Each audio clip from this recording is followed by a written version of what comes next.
Welcome, everyone, to our first Northern Lights Canadian National Conservatory of Music sharing session. Over the next few months, CNCM will be offering these sharing sessions on the first Thursday of most months. We have many programs and topics already scheduled. Each will open with a short information and Q&A session, followed by an open mic time for you to ask questions on any topic. So please invite your friends and bring your questions, and do let us know what topics you would like to learn more about. I'm Deborah Wamas, and today I'm sharing about one of our most practical, unique, and exciting programs, and that is our Northern Lights Music for Everyone popular program. In addition to our Canadian music development mandate, CNCM has also been focused on creating functional musicians and what is the best way to hopefully have students continue to make music even if they leave our studios after only a few years. Or, at the other end of the spectrum, how to make students more successful with college, university level programs. Our research continually brought us back to the idea that we need to think about creating the whole musician, not only preparing students to skillfully read and interpret scores, but also to be able to develop a wonderful performance at a high skill level. And the other part of this puzzle for us was what happened to the days of Bach and Mozart being touted as amazing improvisers. When, where, and why did we lose the need and the skill to improvise, harmonize, and even transpose at sight? There are many theories and reasons we could cite regarding this, but ultimately our research continually brought us back to the need for these historical skills to be incorporated into our programs on a daily basis. We believe that these skills are the bricks and mortar of reading, really hearing, and anticipating sound which results in fine performances. Today, Ruth Wilkin will forward the handout to everyone via email from the CNCM office, and this session will be recorded for future reference.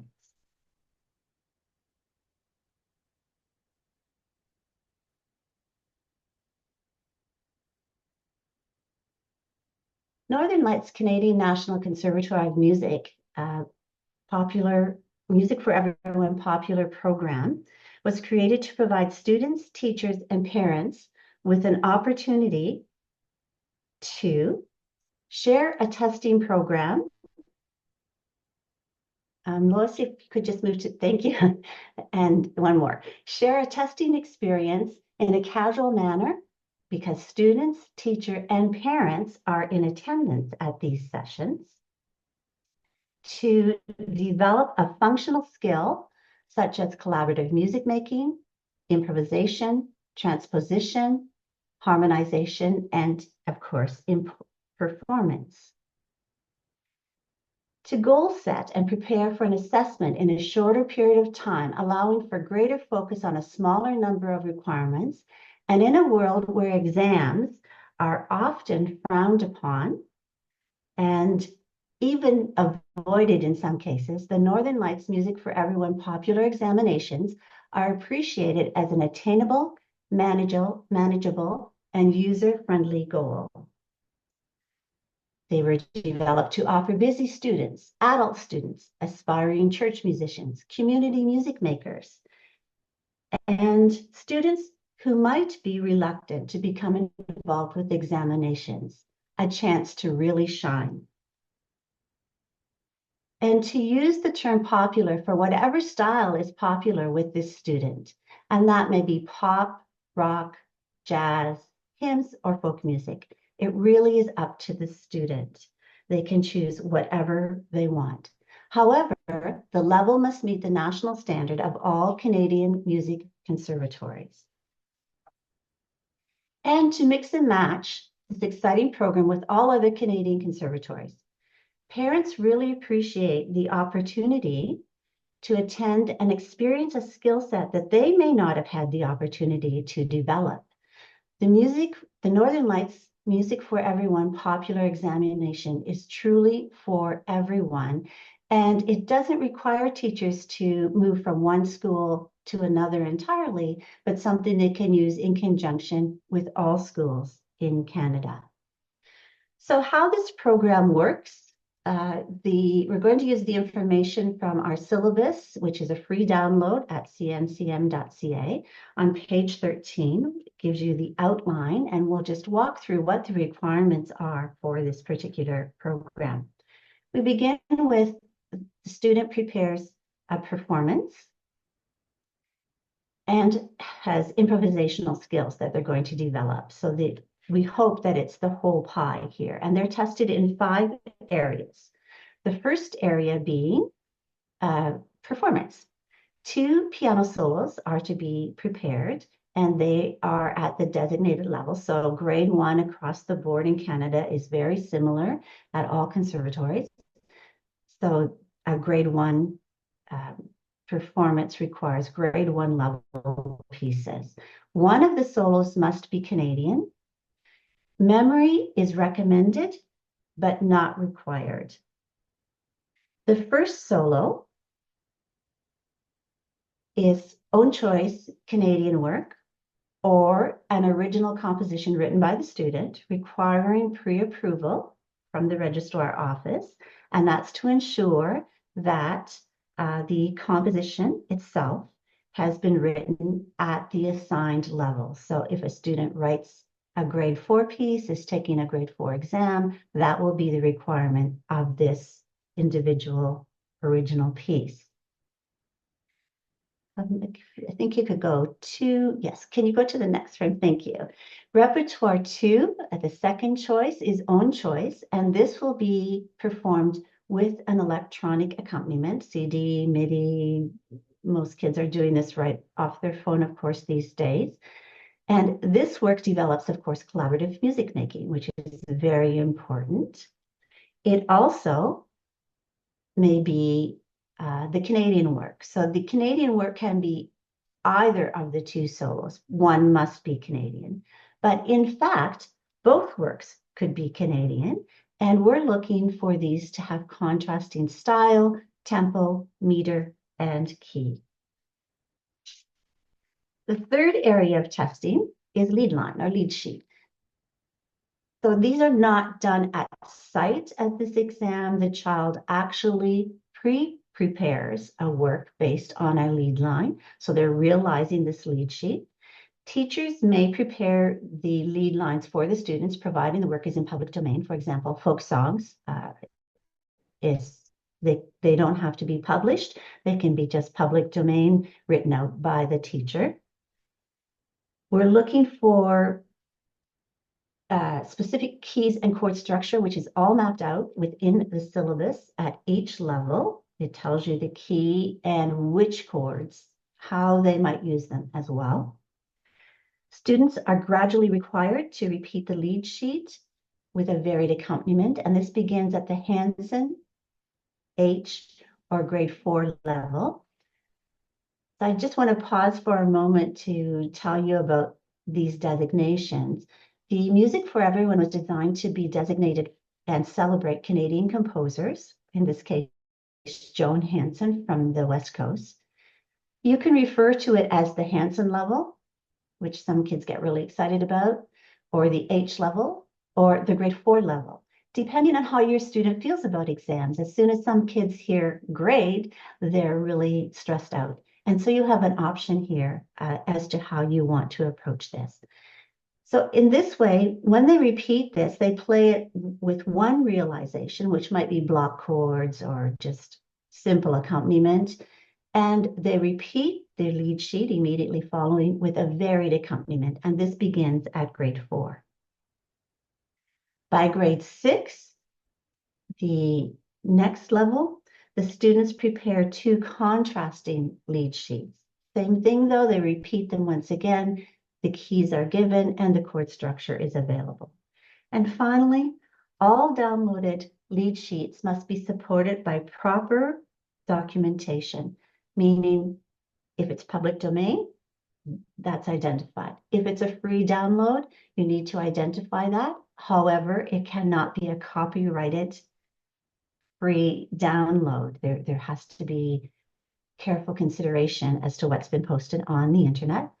If it's purchased, then the receipts for the purchase must be attached, just as they would be if you downloaded a solo for the examination.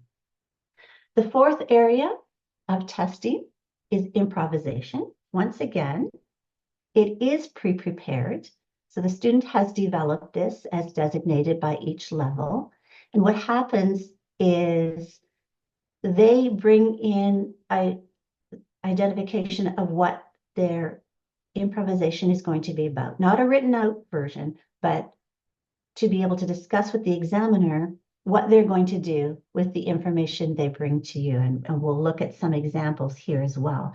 So the first example is for the A level, because our Music for Everyone programs begin at the Anderson level or A level, which is really first year of study. Imagine how fluent these kids will be if at 6, 7, 5, they're doing these programs. They're going to be so comfortable in front of people. Their parents and teacher are there. So it just becomes a really great opportunity to start early on. Don't wait to get these kids started. That's when nerves start to develop. But this one is based on a known tune, a short poem or rhyme, or rhythm pattern, and they would build an improvisation using a black key pentatonic scale. The next example is grade 1, which is Ernst E, or grade 1. So we do recommend that you might want to use any work from the American Popular Piano Preparatory or Level 1 by Chris Norton.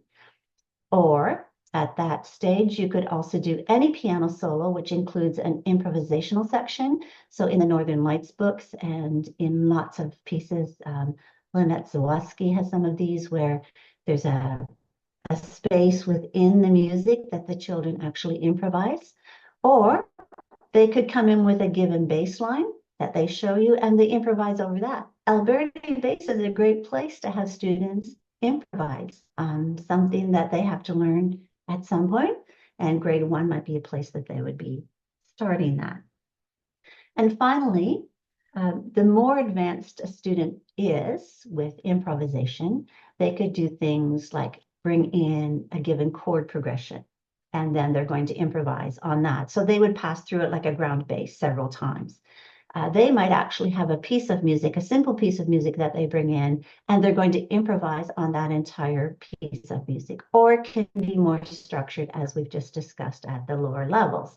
The expectation of what they create would be broader and more extensive. And the fifth area that they are tested in is transposition. And again, this is pre-prepared. They choose a work and transpose it as designated in each level. So the syllabus outlines what keys are to be used, so what key it's written in and to what key or keys they would be transposing to, and style of how they're going to play this. So by this we mean early grades, they're playing only a melody and transposing it. Then it graduates to simple hands together, and gradually it will be telling us that grade 4, for example, should be looking for a relatively short grade 2 piece that they're using for transposition. Don't make these really long, extensive pieces because they're transposing and it's repetition. So you want it to be fairly concise for each of the particular levels. I'll just remind you again, for all of these, many times these things are memorized. The exam is actually examiner driven. And of course, memory is encouraged but not required. So also user-friendly in that way, but the more advanced the student becomes, we would really encourage you to think about having them memorize. Of course, often with adults, that may not be something that they have time or ability to do, depending on age. And then finally, students can take any level without prerequisite and may proceed to any level or grade with this program. It's not like they have to have one before they take another. The assessments actually will occur at regular exam sessions. So it's the regular exam. They begin as about a 10-minute exam and increase from there. And finally, something that's really exciting with all of CNCM programs is that certificates are issued for each successful level of the CNCM Music for Everyone popular examinations. So the students not only get a written critique and feedback, they will receive a certificate so they can put it on their fridge or keep it as a keepsake, but they have something to say that they have achieved this standard at CNCM. This credit can also be used to build a full grade once that begins at grade 1. And there's a way that we put 3 credits together to make this work. And we'll be talking about that in the future, how that's going to happen. But it can be a standalone program. It's a great standalone program for students and parents who are just looking for something that feels a little bit more relaxed and user-friendly. So I think that gives you an outline, and I'm going to call on Lois Gingrich to field any questions or lead us through some discussion about the actual program. Perfect. Thank you so much for that, Debbie. That was very interesting, and I am delighted to be here. I'm Lois. I'm one of the newer team members at CNCM. And I have a couple of questions just to follow up with what you were just talking about. So you were talking about in the improvisation that students can just use a chord progression or they can use a bass line and just improvise over top of that. Do you have a suggested length of how long they should make that improv, or would that just depend on how long their other pieces are and then they can fill in the rest of their time with how long? Because it can be sometimes difficult with improv to keep it within a certain time frame. Yeah, one of the biggest challenges is that it forgets to end, right? Yeah. So I think what you do is you look at the level. So you do a similar length to what they're doing. So let's talk about a graded level. So if we take grade 1, often those pieces are 12 to 16 measures, or a study might be 8 to 12. So if the baseline is a 4-measure baseline, then you would probably expect them to do that maybe 3 times, pass through it to create a 12-bar thing. So if you did a 12-bar blues, that would also be the length. Now, if you did a similar idea at grade 4 or grade 6, you would lengthen that, and the expectation would be the changes that are happening, and maybe even some new chords get brought into that progression to make it interesting. Or if it were 12-bar blues, you might have them do an introduction and add a tag at the end. So some things like that as well, so that it fits the length of a not terribly long piece for that grade level. Does that make sense? Yeah, and just to follow up with that, would you expect them to be writing this down, or in true improvisation style, they wouldn't be writing this down? They would not bring a written score to the examination other than the baseline. So if it's a baseline, they're going to bring that in. If it's 12-bar blues, they can just say to the examiner, I'm going to do 12-bar blues, because examiners will know what that is. But if it's a specific baseline, they'll bring that in and show that to the examiner. They'll have a little discussion before they start to talk about, so what are you going to do? They'll say how many times they're going to play it. I'm going to do these kind of experimentations with my right hand while I'm doing it, or partway through, I'm going to flip it. I'm going to put the bass in the soprano or in the right hand and create a left hand melody. I'm going to repeat my first one. So they're going to be able to, depending on their age, tell you a little bit about what they're going to do. Might they have written some of it down? That's possible, because we're allowing them to pre-prepare. We don't want to see that. We want to know that at least this part of it is probably not happening in the moment, but has been committed to that kind of memory so that it feels like improv and that they could take a baseline that's similar and do it on the spot, which of course in our regular program, they're going to start to have to do some of that later on. So by having them pre-prepare, we just don't want to see a written out version. We want it to still have that mystery about it. That makes sense.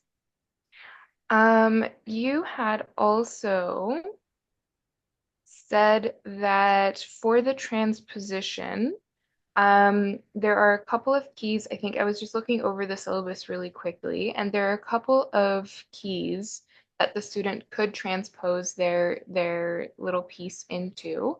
Would the examiner choose that, or would the... Yes. Okay. Yeah. So the examiner chooses, I'm just pulling out my syllabus for example for grade 1. So for transposition, what happens is they prepare the piece, and in this case, it's basically a melody line for grade 1 in the key of C major. And they have to be able to transpose it to G major and to F major. So the examiner does drive this. They do not play it in C major. They're asked to only play it in F or C, and the examiner will ask for that.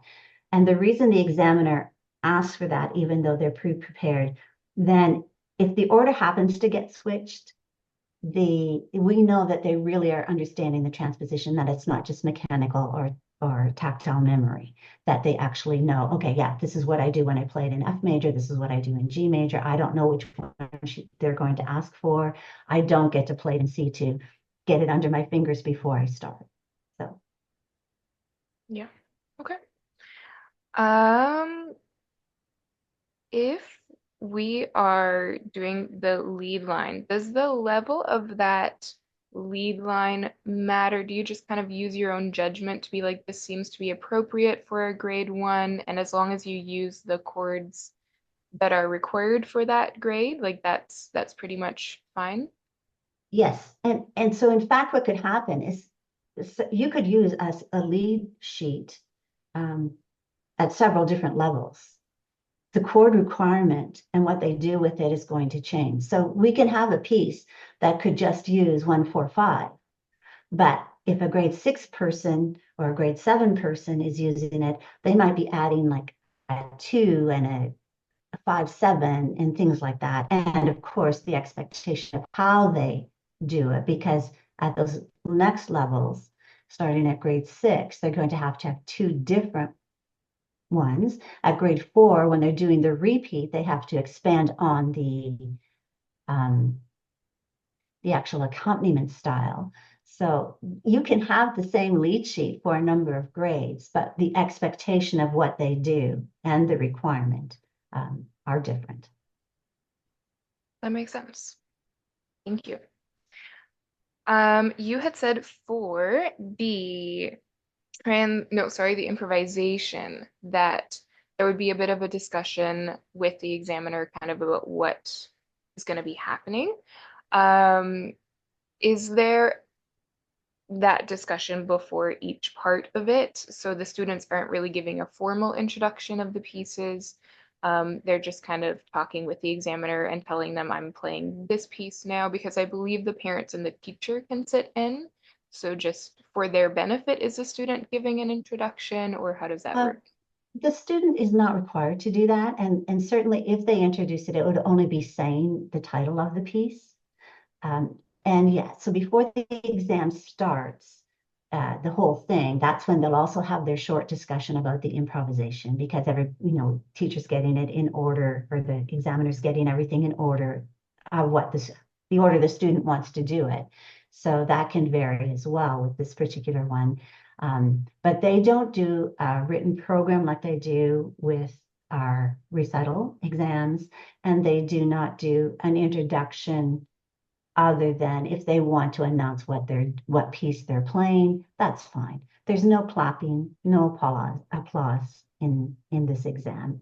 But it's a very informal type of examination. So stress level tends to be quite comfortable with this one for sure. Yeah. Okay. That sounds really good, especially if you have a student that gets very anxious, which I know that I've had before. So It really is. And it's really great. I can't say it enough. It's great for adult students. It's absolutely great for them.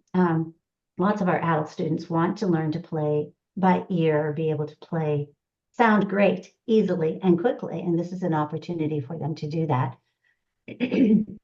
I think also, especially with all of the praise bands and groups like that at churches, this becomes a really valuable tool for them to start to develop as I said, community music makers, church musicians.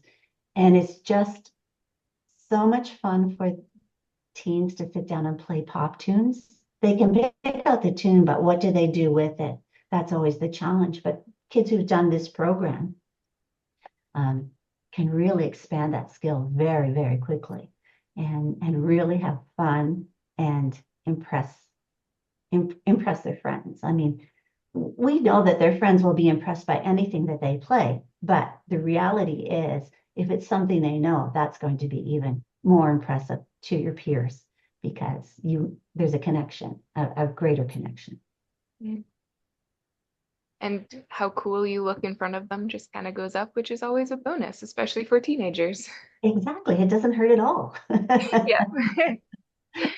Um, so for this exam, can it be a theme exam? I know that might be difficult with all of the different ones, but I know for some of the other, this is kind of branching out a little bit, but for some of the other exams that CNCM offers, you can have the option of doing a theme. Is that also something that would be fine in this case?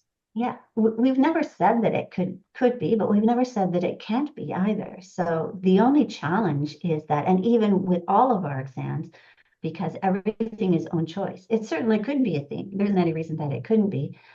We want to see contrast still, even here in tempo, style, meter, key, right? The keys are pretty much set, but not for necessarily the performance aspect. So they can be conscious of those things there as well, because that is being assessed. We don't want everything to be the same. We don't want everything in 4/4 time. We don't want everything in C.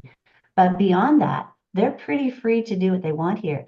Remember, we said it's popular to them. So we assume it's going to have a thread of the same kind of music. You just have to find um, differences that will make a balanced program within it as well. So yeah, I don't think that's a kind of a cool idea. It never occurred to me. I don't know. I'm wondering what some of our other people think of that, but I think that would be really fun. I could see kids getting excited about that. And that's the cool thing about own choice is kids get really excited about what they're picking, right? Because now I have ownership. And the other cool part about these exams is that mom and dad are sitting there. So now they have accountability as well. They can't just send you in behind closed doors and, oh, you're never going to see this person again anyway. So don't worry about it. Just do your best. Now mom and dad are right there, feeling a little accountable about helping the child prepare for this. So it's kind of an exciting aspect. That's a But I'd really be good interested point. to know what others think about the idea that they could do a theme with this.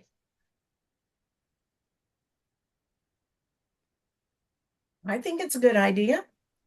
I personally had never thought of it, but it certainly would lend a certain amount of cohesiveness to the whole thing.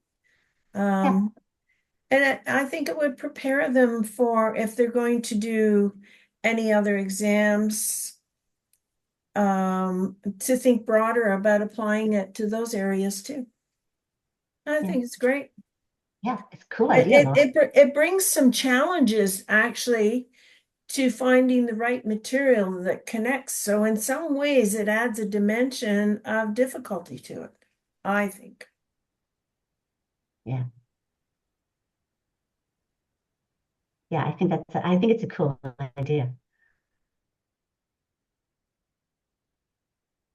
It possibly could also add like there is more difficulty, but maybe it would also push the student to try different styles and stuff just because it fits the theme, which like if they're learning something new, oh no, like we're doing our job as teachers and examiners and everything, and Yeah, that can be a really good learning tool then as well. yeah, absolutely. That's a really good point, Lois, because if the child wants to play it, they can play above their level. We all know that. Mhm. And that ownership thing that we're talking about is a really great tool. And we also know and have experienced this where when a child comes after doing an examination, we're kind of blown away by how much they have progressed. Sometimes we worry about did they spend too much time on a limited number of pieces?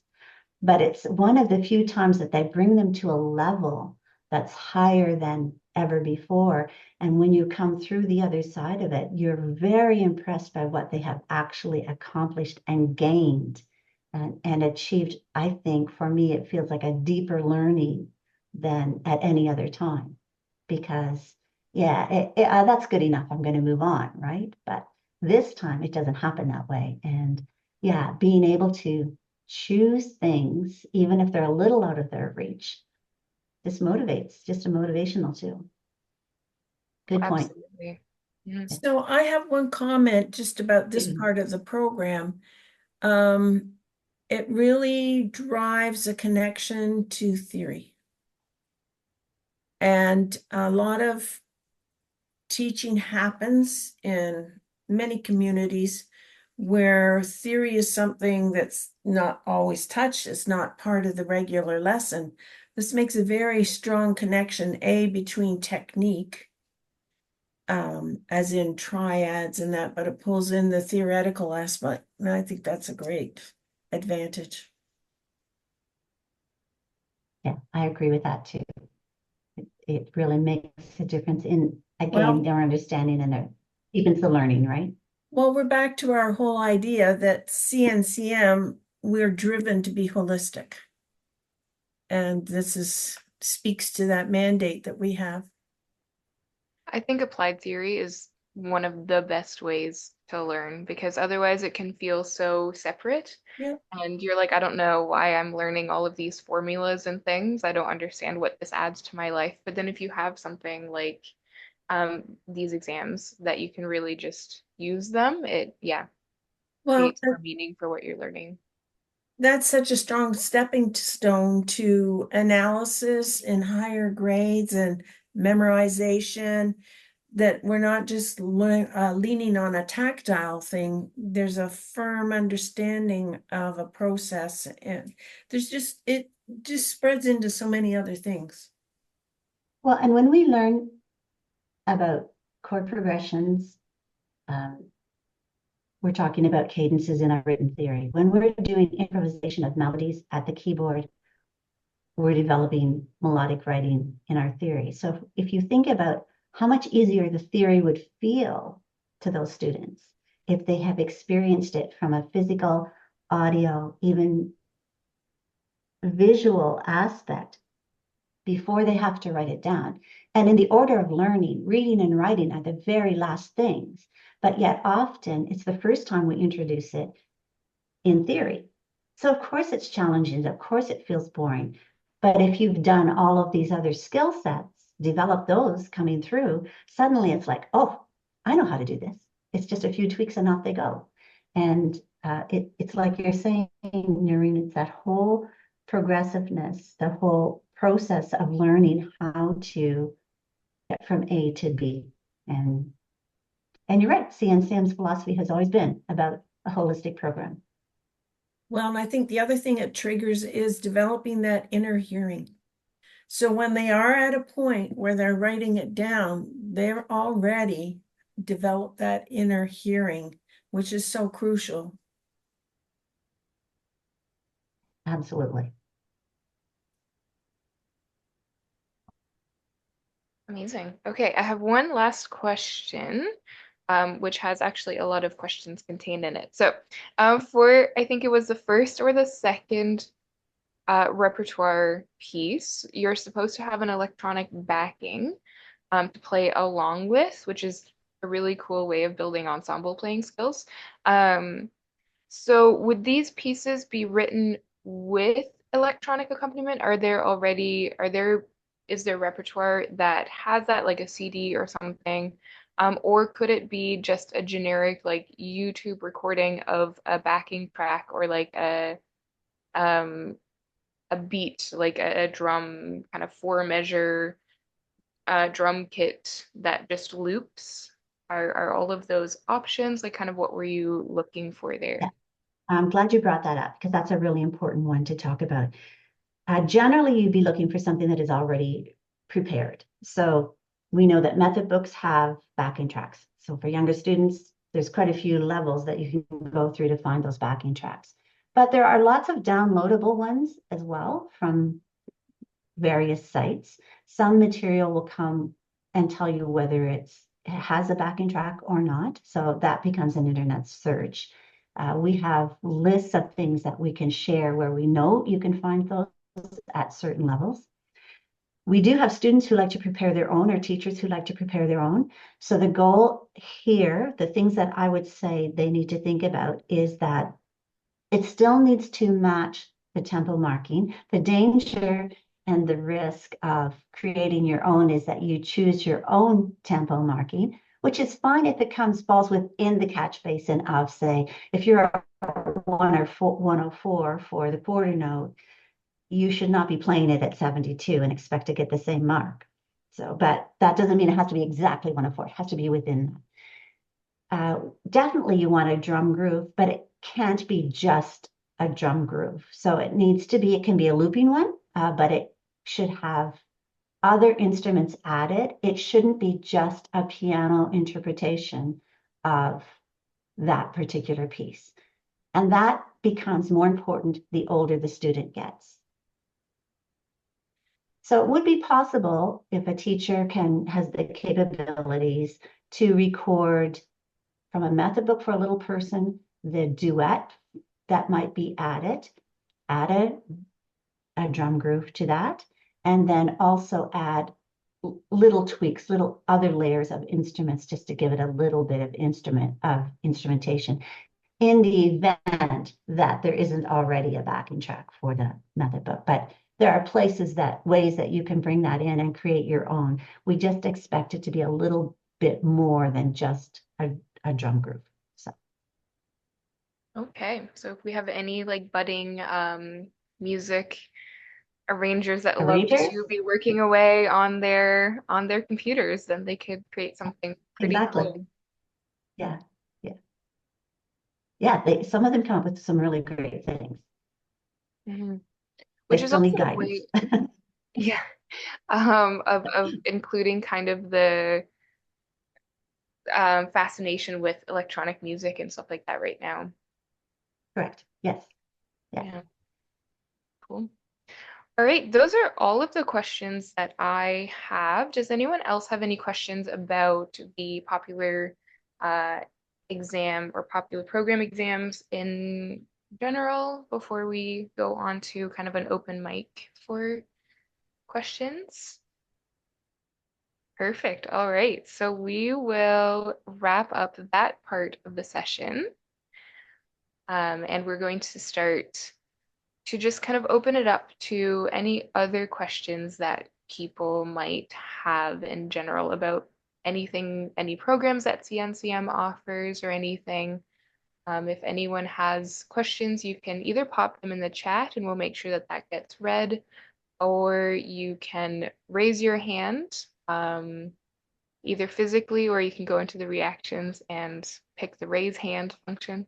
And we'll make sure that those questions get addressed. So Lois, if we don't have any questions, the one thing I would like to just remind everyone of is that with our new grade 9 Northern Lights book, we've been working really hard on videos, and there's 3 pending being posted, but once those 3 are posted and I believe the videos themselves are ready, they just need a little bit more formatting. And we will have, for the first time, completed an entire volume of Northern Lights recordings. So the grade 9, every one of the pieces now has a recording to go with it. And the one thing that we're doing is currently we hope that teachers will look to the grade 9 books to use that for their Canadian piece. It's not required yet. It will be by September of 2025, but we'll be moving toward that because all other grades require a Northern Lights publication piece as one of their Canadian pieces or one of their solos.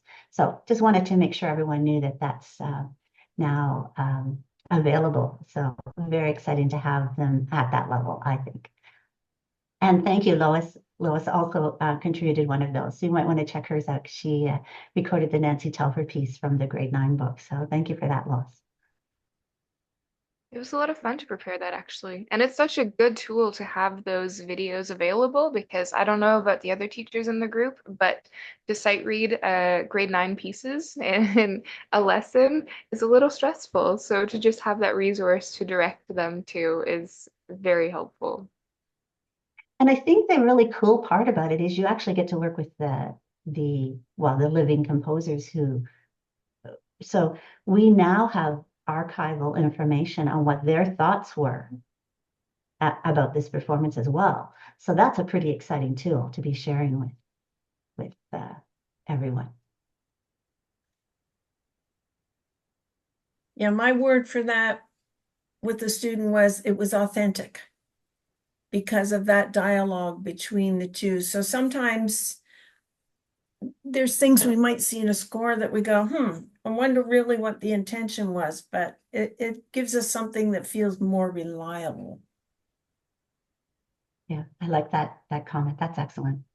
All right. Does anyone else have any questions?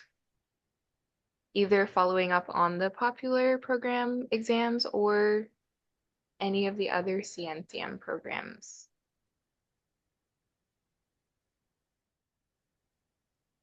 Perfect. All right. Well, I think we're at 11:45, so we might want to wrap up this portion of everything as well. I don't know, Debbie, if you have any.